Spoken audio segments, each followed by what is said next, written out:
누구나 인생의 앞길이 열리고 축복과 형통 속에 살아가기를 원합니다. 그러나 그것이 마음대로 될까요? 잘 안 될 때가 더 많습니다. 우리의 인생길에는 가로막는 장애물들이 너무나 많고 또 그것을 헤쳐나가기에는 우리 힘이 부족할 때가 많기 때문입니다. 그러나 하나님이 도와주시면 막힌 길이 열려질 수가 있습니다. 하나님께서 우리 편이 되셔서 우리 앞길을 이끌어 주시면 어떤 장벽도 뚫고 지나가서 진정한 성공을 향해 나아갈 수가 있습니다.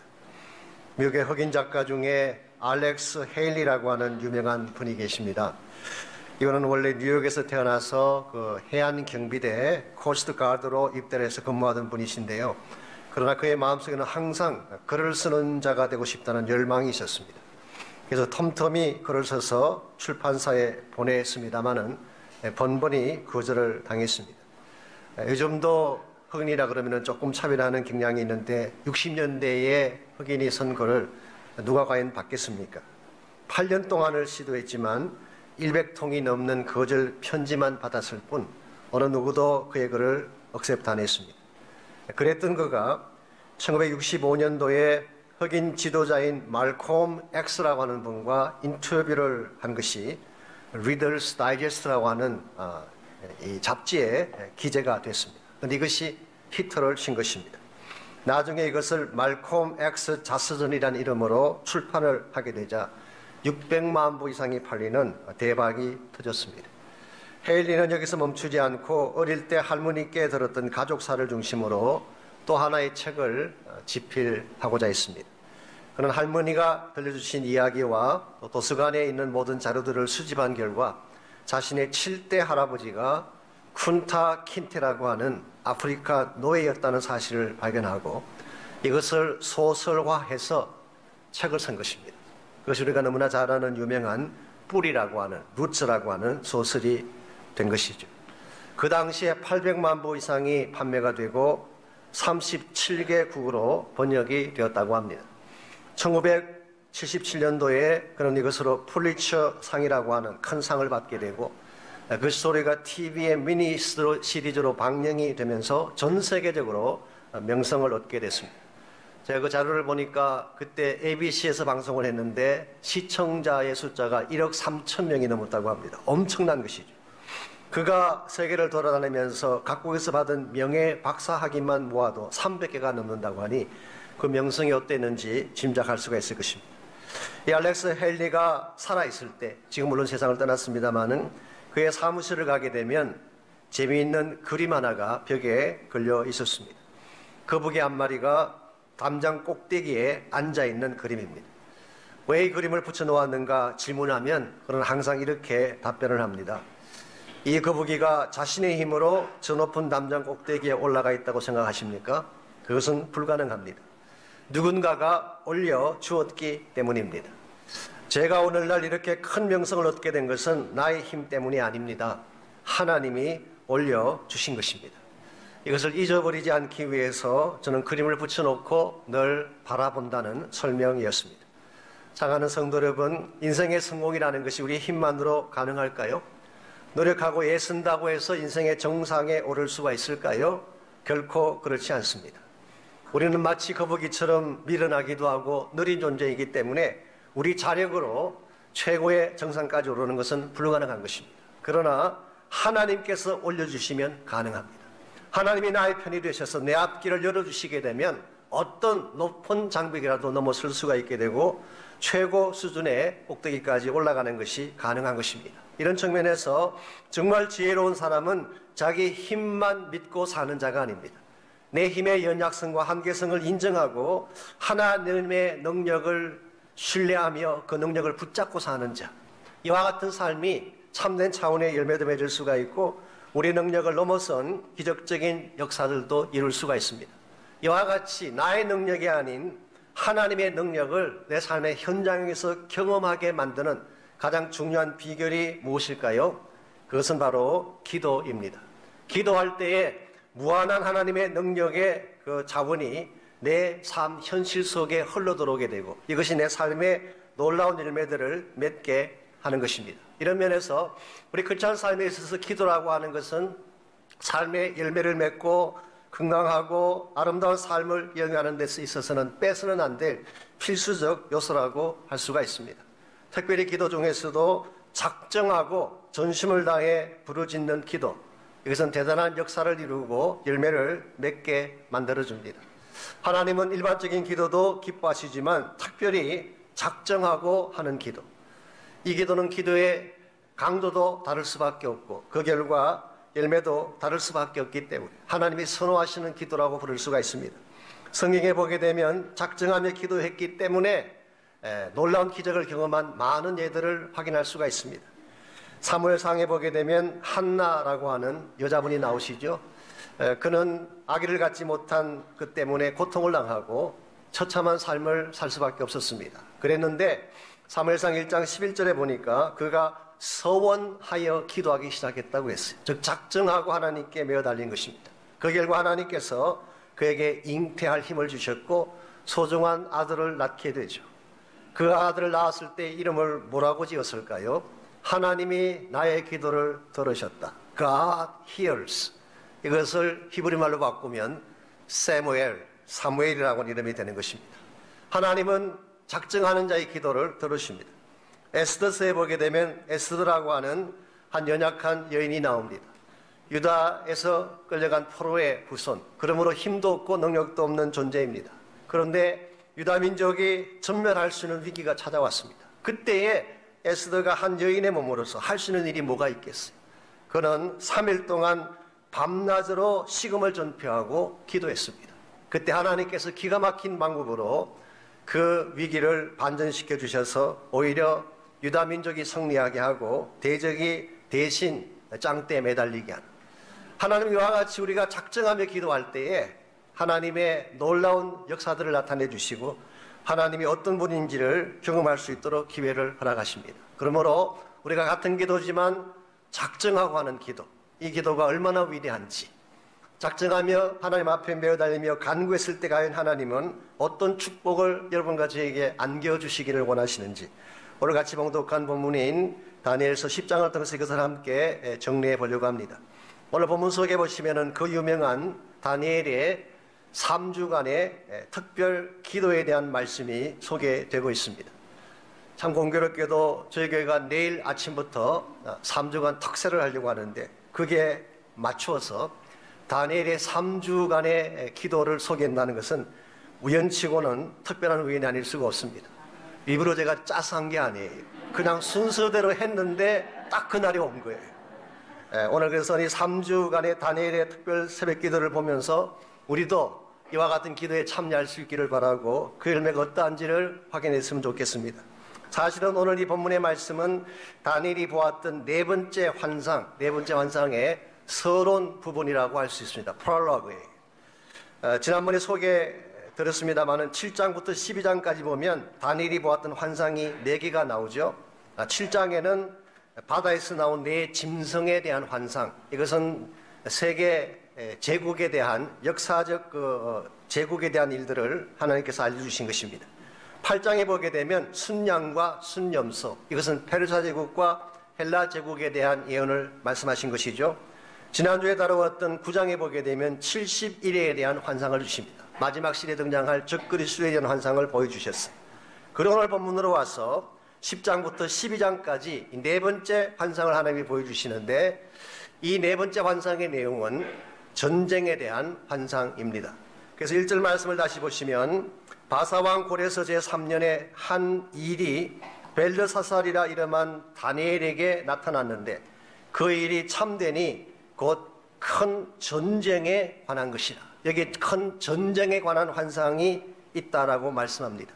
우리말 번역에도 전쟁이라고 번역을 했고 대다수의 영어 번역에도 전쟁, war 혹은 conflict 이와 같은 번역을 했습니다마는 실제로 히브리 원문을 보게 되면 전쟁이란 단어가 나오지 않습니다. 그냥 이렇게 기록이 되어 있어요. The time appointed long. 하나님께서 오랫동안 작정하신 어떤 때, 하나님이 결정해 놓으신 어떤 때, 그런 표현만 등장하고 있습니다. 그러므로 오늘 이 말씀 속에 등장하는 전쟁은 단순한 전쟁이 아니라 마지막 시대에 하나님께서 정해놓은 바로 그때가 오게 되면 벌어지게 될 엄청난 차원의 전쟁이나 고난을 의미하는 것이라고 부를 수가 있습니다. 여기에 대한 구체적인 내용은 다음 주에 다룰 11장에 소개가 되어 있습니다. 그러나 이 전쟁은 한마디로 요약하면은 우리 힘을 넘어선 전쟁이에요. 인간의 능력을 넘어선 전쟁. 우리가 아무리 노력하고 해서도 우리 힘으로 다스릴 수 없는 무섭고 거대한 사건. 이와 같은 큰 전쟁에 대한 환상을 목격한 다니엘이 무엇을 했을까요? 2절과 3절을 보시면 다니엘이 했던 일이 소개가 되어 있습니다. 그때 나 다니엘이 새 일해 동안을, 이게 3weeks예요. 3주간이에요. 새 일해 동안을 설포하며 새 일해가 차기까지 좋은 떡을 먹지 아니하며 고기와 포도주를 입에 대지 아니하며 또 기름을 바르지 아니하니라. 다니엘은 먼저 3주간이라고 하는 시간을 정했습니다. 막연하게 기도한 게 아니에요. 그냥 되는 대로 흘러가는 대로 기도한 것이 아니라 시간을 정했습니다. 그리고 이 새 일해가 차게 될 때까지 그는 금식을 했어요. 떡을 먹지 않고 고기를 먹지 않고 포도주를 마시지 않는다는 것은 금식했다는 뜻입니다. 금식 기도의 의미가 뭔지 아시죠? 목숨 걸고 기도한다는 뜻이에요. 먹지 않으면 죽는 거 아닙니까? 그러므로 이 다니엘은 정말 결단을 하고 목숨을 걸고 기도를 했어요. 뿐만 아니라 기름을 바르지 않았다. 이것은 사실 화장하지 않았다는 말과 같습니다. 영어 번역에서는 no lotion 혹은 no fragrant lotions 그렇게 번역을 했어요. 그래서 이 화장 없이 맨낮으로 그렇게 번역할 수가 있습니다. 여자분들에게 있어서는 화장이 쓰잖아요. 맨낮으로 어떻게 외출할 수가 있겠어요. 그런데 진짜로 작정하며 기도하게 되면 화장조차도 하지 않은 차원에서 맨낮으로 하나님께 나오는 것입니다. 저희들이 특세를 보면 가끔 화장 없이 새벽에 나오시는 자매님들 많이 계시잖아요. 서로 막 놀라잖아. 이게 당신이었냐고. 서로 충격받고 놀라는 일들. 그래서 새벽 기도회 때는 조명을 좀 낮춰주셔야 돼요. 그게 지혜입니다. 이와 같이 작정하며 기도한다는 것은 뜻을 정하고 날짜를 정하고 모든 다른 삶을 다 내려놓고 그 특정한 시간을 set apart해서 하나님께만 집중하며 보좌를 향해 나아가는 기도. 이거는 본문이 소개하고 있는 작정 기도의 내용입니다. 여러분, 다니엘은 이와 같이 하나님 앞에 작정하고 전심을 쏟아 기도했기 때문에 마지막 시대 하나님께서 보여주시기를 원하시는 환상의 실체를 볼 수가 있고 가장 위대한 예언 중에 하나인 마지막 시대를 향한 예언을 남길 수가 있었습니다. 여러분과 저에게도 이런 작정 기도가 필요하다고 저는 생각합니다. 왜냐하면 전쟁이라고 하는 것은 다니엘의 환상 속에만 등장하는 것이 아니라 우리의 삶 속에도 전쟁이 있기 때문에 솔직히 말씀드리면 우리 삶 자체가 전쟁터가 아닌가요? 가정에서 끊임없이 전쟁이 일어나고 있습니다. 부부 간의 전쟁이 있죠. 부모와 자식 간의 전쟁이 있죠. 아이들 때문에 특별히 우리 자매님들 얼마나 전쟁을 하십니까? 오죽하면 2시에 신데렐라라는 단어가 나왔겠어요. 2시만 되면 애들 픽업하려고 전쟁하며 뛰어가야 되는 먹고 살기 위한 생존의 전쟁이 있습니다. 이민생활이 쉬울까요? 직장생활이 쉬울까요? 사업하는 것이 과연 쉬울까요? 전쟁터입니다. 경쟁이 있고 빼앗아야 되고 쟁취해야만 되는 이와 같은 사회적 차원의 전쟁이 있습니다. 어떤 분은 질병의 전쟁 때문에 고통을 안고 힘겹게 사는 분들도 계시고 혹은 마음에 주어진 전쟁 때문에 아파하고 힘들어하는 분들도 흔히 볼 수가 있습니다. 그러나 제가 지금 소개드리는 이 전쟁보다 훨씬 더 무서운 전쟁이 영적인 전쟁입니다. 눈에 보이는 가시적인 전쟁이 진짜가 아니라 그 뒤에 존재하는 악한 영들의 역사. 이것이 우리 가정을 파괴시키고 우리들 사이에 이간질을 하고 분열을 만들어 놓고 마음을 상하게 하고 고통 가운데 저주 가운데 처하게 하는 이와 같은 악한 영들이 심어놓는 전쟁. 이와 같은 전쟁들을 우리의 힘만으로 감당할 수가 있을까요? 우리의 능력만으로 다 처리하고 승리할 수가 있을까요? 이것은 불가능한 것입니다. 그래서 우리는 하나님의 도움을 요청하기 위해 하나님의 개입하심을 요청하기 위해 하나님 보좌로 나가야 하는 것입니다. 이것이 우리가 3주간 동안 특세를 해야 될 이유이고 오늘 본문을 통해서 하나님 여러분과 저에게 보여주기를 원하시는 다니엘 3주간의 기도의 메시지의 핵심이기도 합니다. 우리가 하나님 앞에 작정하고 우리의 전심을 다 쏟아서 기도하게 되면 하나님은 과연 어떤 축복을 우리에게 안겨주실까요? 오늘 본문에 보시면은 다니엘이 3주간 기도를 함으로 말미암아 누릴 수 있었던 세 가지 축복이 오늘 본문 속에 나열이 되어 있습니다. 제일 첫 번째 축복이 황홀한 임재를 경험하는 축복. 여러분과 제가 작정하고 기도하게 되면 하나님이 직접 우리 앞에 임재하셔서 그분의 실체를 보여주십니다. 4절에서 7절까지를 보시면 그 사실을 확인할 수가 있습니다. 4절 말씀, 첫째 달 24일에 오늘 이 환상을 보았던 날짜를 기재하고 있습니다. 첫째 달 24일이라고 하는 것은 니산 24일을 말합니다. 니산이라고 하는 것은 자동차 이름이 아닙니다. 이것은 바벨론식 원력의 이름이에요. 그래서 가나안식으로 바꾸게 되면 아비월이라고 부르기도 하죠. 이 니산 24일, 바로 이 날짜가 다니엘이 기도 응답받은 날짜. 좀 더 자세히 이야기하면 다니엘이 3주간 기도를 하고 21일째 되는 날. 오늘 본문의 컨텍스트가 바로 그 마지막 21일째 되는 날이라는 사건을 기록하기 때문에 첫째 달 24일은 바로 기도를 한 지 21일째 되는 날을 말합니다. 자, 그렇다면 다니엘이 기도를 언제 시작했을까요? 1월 며칠? 24 빼기 21을 하면 3이 나오죠. 그러므로 다니엘의 3주간의 기도는 니산 3일에 시작해서 니산 24일까지 한 것입니다. 만약 그것이 사실이라면 그 기간 동안에 굉장히 중요한 절기 하나가 있어요.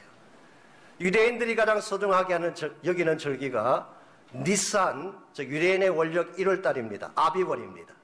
니산 14일부터 약 일주일 동안 그들은 그 기간 동안에 누룩이 없는 떡을 먹고 혹은 양을 잡아서 피를 흘리게 하고 양고기를 먹는 너무나 귀중한 절기가 하나 있습니다. 그 절기가 뭘까요? 바로 유월절이라고 하는 절기입니다. 유월절은 이스라엘 민족의 해방날이에요. 애굽의 노예 생활했던 그 이스라엘을 하나님께서 해방시키셔서 그들에게 자유와 구원의 축복을 안겨주신 날. 그러므로 유월절은 굉장히 소중한 날인데 이 다니엘은 이 소중한 유월절 절기 기간 동안에 3주간의 특별 기도를 하나님께 드린 것입니다. 이건 굉장히 의미심장한 뜻을 가지고 있습니다. 유월절 절기 기간 동안에 그런 모든 음식을 다 전폐하고 하나님께 집중해서 기도했더니 하나님께서 유월절의 주인공 되시는 어린 양을 다니엘 앞에 직접 나타나게 하셨어요. 그게 오늘 본문 5절과 6절에 기록하고 있는 내용입니다. 5절 말씀, 그때 내가 눈을 들어 바라본 적 한 사람이 세마포 옷을 입었고 허리에는 우바스 순금띠를 띠었더라. 또 그의 몸은 황옥 같고 그의 얼굴은 번갯빛 같고 그의 눈은 횃불 같고 그의 팔과 발은 빛난 놋과 같고 그의 말소리는 무리의 소리와 같도다. 이분이 누군지는 모르겠지만 첫째로 세마포 옷을 입었대요. White garment. 순금으로 만든 띠를 띄었대요. 골든 벨트를 찼습니다. 몸과 얼굴이 해같이 빛났어요. 그의 눈동자는 횃불같이 타올랐어요. 불꽃 같은 눈을 가지고 계셨어요.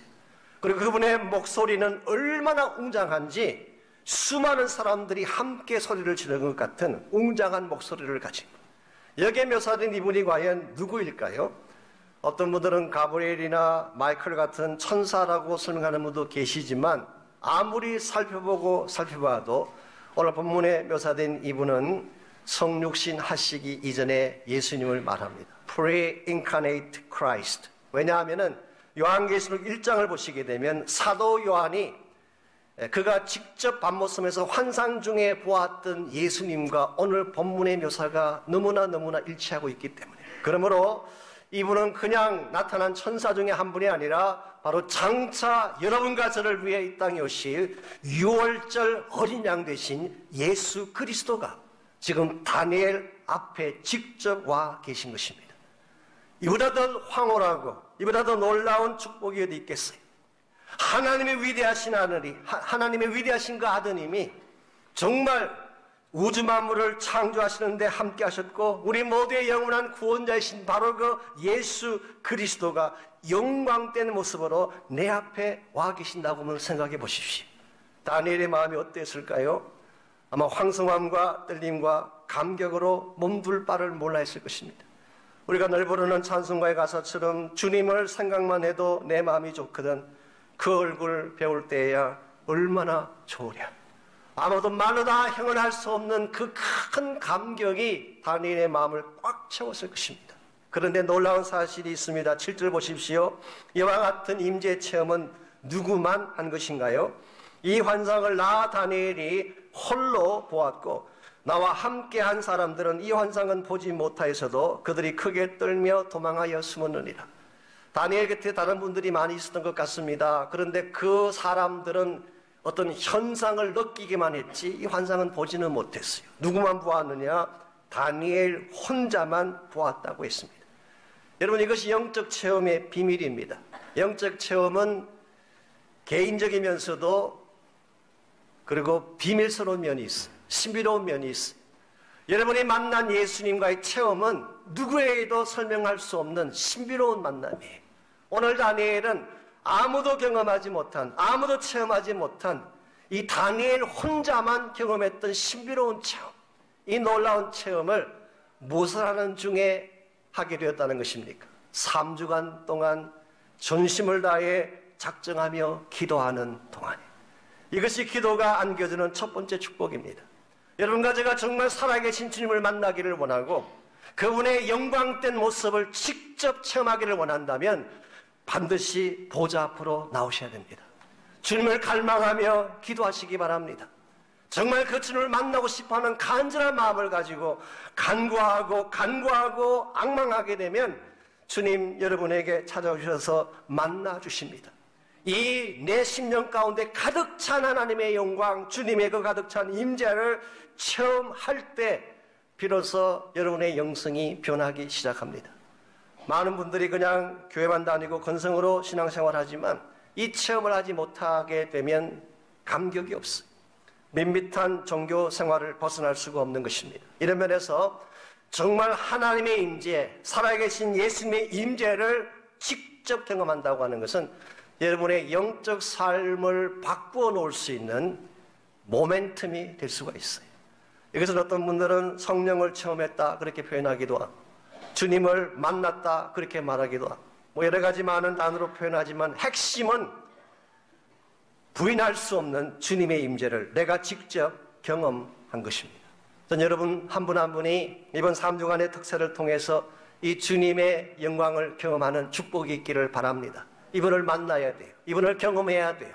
그래야 세상적인 모든 걸 다 내려놓고 참된 영광의 목적을 향해 달려갈 수가 있기 때문에 우리가 하나님 앞에 전심을 다 쏟아서 기도하게 되면 1차적으로 하나님의 황홀한 임재를 경험할 수가 있습니다. 두 번째로 우리가 기도할 때 철저한 응답을 맛볼 수가 있게 됩니다. 기도하면 하나님 반드시 응답해 주세요. 12절 말씀 보겠습니다. 그가 내게 이르되 다니엘아 두려워하지 말라. 내가 깨달으려 하여 내 하나님 앞에 스스로 겸비하게 하기로 결심하던 첫날부터, 쉽게 표현하면 너가 모든 걸 다 내려놓고 나에게 작정하며 기도를 시작한 바로 그 첫날부터 내 말이 응답받았으므로 내가 내 말로 말미암아 왔느니라. 지난번에 잠깐 설교 중에 소개해드린 것처럼 여러분과 제가 기도하면 기도하는 그 순간 이미 응답이 시작됩니다. 하나님은 기도를 쏟는 그 순간부터 이미 일하기 시작해요. 응답하기 시작해요. 다만 그 응답이 나의 현실까지 오는 데는 조금 시간이 소요되기도 하고 내 생각에 좀 지체되는 케이스가 일어날 수는 있지만 그러나 하나님은 기도를 시작하는 첫날부터 이미 일하기 시작합니다. 그랬는데 13절에 보니까 이 천사를 통하여 하나님이 다니엘에게 오시게 된 그 과정 속에 한 가지 방해가 있었던 것 같습니다. 13절 그런데 바사 왕국의 군주가 21일 동안 나를 막았으므로 내가 거기 바사 왕국의 왕들과 함께 머물러 있더니 가장 높은 군주 중 하나인 미가엘이 와서 나를 도와줌으로 내가 너에게로 오게 되었다 설명했습니다. 여기에 말하는 바사 왕국의 군주가 누구를 말할까요? 군주라고 번역을 했기 때문에 그냥 일반적인 왕을 생각하기가 쉽지만 대다수의 영어 번역은 Prince라고 번역했어요. Prince of Persian Kingdom. 페르시아 왕국의 Prince. 이것은 권세자라고 번역하는 것이 더 옳을지 모르겠어요. 요한복음 14장 32절에 보면 예수님께서도 동일한 용어를 사용했습니다. 세상 임금이 너희들에게 온다 그렇게 말씀하셨는데 영어 번역을 보면 Prince of the world. 이 세상의 프린스라고 번역을 했어요. 사도 바울이 기록한 에베소서 2장 2절에 보게 되면 이것을 조금 표현은 다르지만 역시 동일한 단어를 사용했습니다. 공중 권세 잡은 자. 그것을 Prince of the power of the air. 이 공중의 권세를 잡은 프린스. 그러므로 오늘 다니엘서를 비롯해서 예수님 말씀이나 에베소서에 기록된 이 프린스는 단순한 일반 국가의 왕을 의미하는 것이 아닙니다. 이것은 그 모든 권세와 왕권 뒤에 존재하는 영적인 파워를 이야기합니다. 더 정확하게 소개해드리자면 마귀를 말하는 것입니다. 일정 기간 동안 악한 마귀가 세상을 주도하고 있어요. 일정 기간 동안 마귀가 모든 왕국과 왕권들의 뒤에서 왕노릇하면서 장난질하고 이 모든 일들을 이끌어가고 있는 측면이 있습니다. 오늘 본문의 케이스도 하나님이 직접 천사를 통해 오기를 원했지만 이와 같은 프린스, 이 악한 왕국의 마귀의 장난 때문에 지체가 되었다. 그렇게 설명을 합니다. 제가 이렇게 귀신 이야기도 하고 마귀 이야기도 하면은 가끔 야 목사님 좀 무식한 이야기 아니냐고 좀 지적으로 이야기를 하셔야지 뭐 이 세상에 21세기에 무슨 귀신 이야기가 나오고 마귀 이야기가 나옵니까? 혹시 그렇게 말씀하시는 분 계실지 모르지만 그래도 할 수 없어요. 성경이 말씀하고 있기 때문에. 여러분 귀신 이야기하면은 사이언티픽하지 않은 것처럼 보이죠? 아닙니다. 여러분 과학이라고 하는 것이 얼마나 이 단편적이고 한계가 있는지 아시죠? 과학하신 분들이 잘 아세요. 물질 세계이고 물리적인 세계이기 때문에 가시가 눈에 보이는 현상만 가지고 이야기하는 것이지 보이지 않는 것에 대해서는 몰라요. 사실 우리가 눈에 보는 것보다 보이지 아니하지만 이 땅을 주관하고 있는 훨씬 더 많은 악한 영들의 역사들이 있습니다. 이것이 가정 속에 파고 들어오고 우리 심령 속에 파고 들어와서 우리 가슴을 아프게 하고 깨어놓고 상처받게 하는 이와 같은 악한 영의 역사는 다니엘 시대도 있었고 지금도 스틸 존재합니다. 그런데 한 가지 중요한 사실이 있습니다. 이와 같이 악한 마귀 권세가 하나님의 앞을 가로막고 기도의 앞을 가로막기 위해서 어떠한 일들을 행한다고 할지라도 우리가 하나님 앞에 전심을 다해 때를 정해놓고 기도하게 되면 하나님은 모든 장애를 뚫고 반드시 오셔서 응답하신다는 사실이에요. 이 다니엘은 21일 동안 기도했어요. 그 말은 20일이 지날 때까지 아무 일도 벌어지지 않았어요. 그러나 그가 포기하지 아니하고 처음 작정했던 기도의 날이 찰 때까지 기도했을 때 마침내 하나님이 직접 찾아오셔서 그 기도를 응답해 주시고 기도에 꼭 필요한 대답을 허락해 주셨습니다. 오늘 여러분과 제 삶 가운데도 가끔 기도하다가 포기하고 싶을 때가 있을 것입니다. 기도했는데 내가 원하는 무엇이 일어나지 않았을 때, 당장 내 손에 무엇인가 잡히지 않았을 때 우리는 쉽게 포기하려고 하는 마음을 가질 때가 있지만 여러분 절대 포기하지 마십시오. 하나님은 반드시 응답하시고 하나님의 때에 우리 기도의 양이 찼을 때에 반드시 하나님의 역사를 보여주실 것이기 때문에 그 좋은 예가 열왕기상 18장에 나옵니다. 엘리야라는 선지자가 갈멜산에 올라가서 기도하는 사건이 나오죠. 사실은 바로 그 직전에 850대 1에 바알과 아세라를 섬기는 거짓 선지자들과의 전쟁에서 엘리야가 승리를 했습니다. 그리고 그들을 다 처참하게 죽여버렸어요. 자, 적들을 죽이긴 했지만 그것으로 이스라엘의 문제가 다 해결된 건 아니에요. 왜냐하면은 지난 3년 6개월 동안 비가 오지 않았기 때문에 온 산천 천지 자연 만물이 다 망가지고 황폐하게 되고 다 가뭄 때문에 깨어지게 됐어요. 그러므로 온 땅을 회복하려면 다시 하늘을 열고 비가 오게 해야 됩니다. 그래서 엘리야는 갈멜산 꼭대기에 올라가서 정말 전심을 다해 다시 비가 올 것을 하나님 앞에 기도했어요. 어떻게 기도했느냐? 얼굴을 무릎 사이에 넣고, 이건 유대인이 기도하는 형태 중에 가장 처절한 기도 형태, 온 혼신의 힘을 다한 기도를 한 것입니다. 그렇게 전심을 다해서 갈멜산에서 기도했는데 응답이 왔을까요? 안 왔을까요? 안 왔어요. 두 번째 기도했는데 역시 아무 응답도 없었어요. 3번, 4번, 5번, 6번까지 했는데 nothing happened. 아무 일도 벌어지지 않았어요. 만일 이 대목에서 엘리야가 안 되는구나 생각하고 그냥 산을 내려왔더라면 그는 결코 그 온 이스라엘 천지에 단비를 솟는 일을 할 수 없었을 것입니다. 그런데 그는 포기하지 아니하고 하나님이 작정하신 때가 찰 때까지, 그게 7번째예요. 7번째 산에 올라가 기도했을 때에 하나님이 저 멀리 손바닥만한 구름 한 개를 보여주셨고, 그 구름을 통해서 온 땅을 적시기에 충분한 축복의 단비를 부어주셔서 하나님의 회복의 역사들을 나타내 주셨습니다. 오늘 여러분과 저의 삶 가운데도 이와 같은 기도가 필요해요. 포기하지 아니하고 끝까지 하나님께서 작정하신 때가 찰 때까지 하나님께 드리는 기도.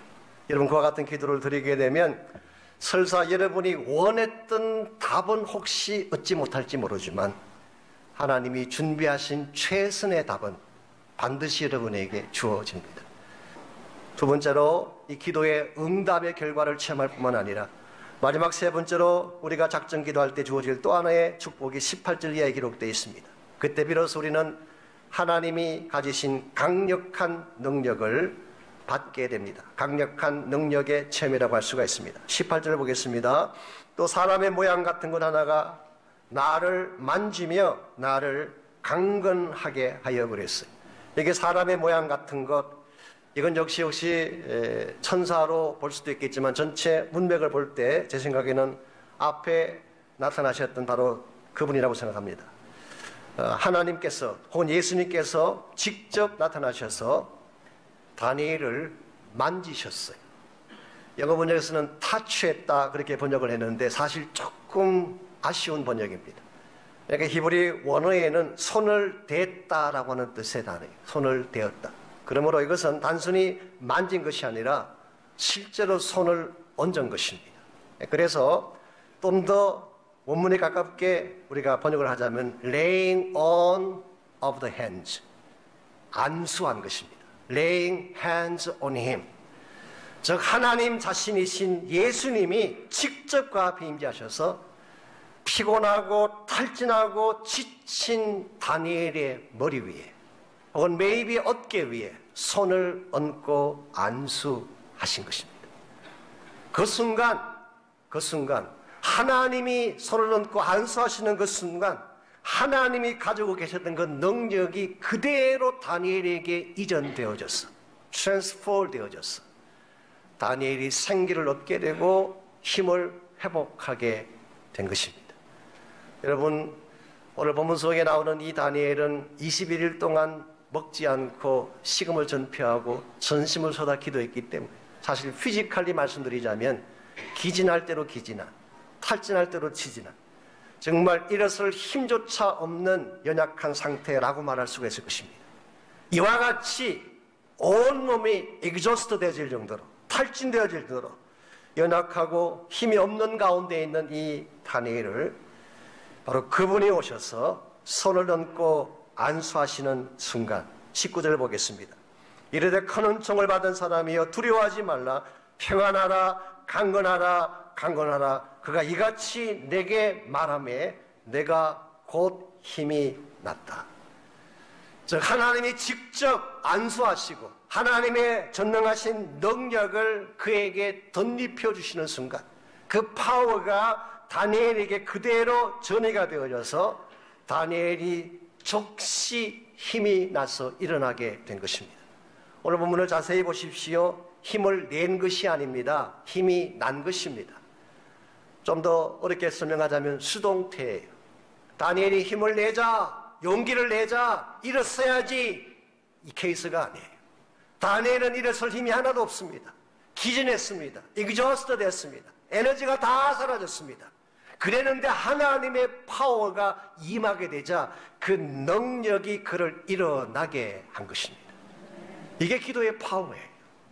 여러분 가운데 혹시라도 너무나 지치고 힘들어서 주저앉은 분 혹시 계시나요? 내 힘과 노력으로 일어서 보려고 발버둥 쳤지만 아무리 애쓰고 애써도 일어설 수 없는 삶의 곤경 속에 처한 분이 혹시 계시나요? 여러분의 능력으로 일어서지 못합니다. 하나님께 나가 기도하면 그분이 타치하시면, 그분이 능력을 여러분의 삶 속에 부어주시면 일어설 수 있어요. 다시 스트롱한 인간으로. You will become strong. 다시 강한 인생으로 변화되어졌어. Rise up again. 다시 담대하게 일어설 수가 있습니다. 이것이 우리가 3주간 특별 새벽 기도를 해야 될 이유입니다. 우리가 작정하고 3주라는 기간 동안 우리가 하나님 앞에 작정하고 다른 모든 것을 다 내려놓고 오직 기도에 전념하기 위해 나오기만 하면 하나님은 그 영광된 임재를 직접 나타내 주십니다. 내일 평생에 그 순간보다 더 아름다운 순간은 없을 거예요. 바로 내 앞에 그 영광된 주님이 오셔서 말씀하시고 나를 사랑하신다고 고백하시는 그 음성을 들을 수가 있어요. 뿐만 아니라 여러분이 풀 수 없는 인생의 문제들을 하나님이 풀어내어 주셨어. 내가 구하는 것보다 더 위대한 응답을 예비하시고 반드시 응답을 주십니다. 무엇보다도 힘들고 지치고 낙심한 여러분과 저를 하나님이 그분의 파워로 일으켜 세워주셨어. 그 능력의 권세로 다시 일어서게 하셨어. 난관을 뚫고 문제를 뚫고 전진하게 하고 나아가게 해서 마침내 영광의 고지에 오르게 하십니다.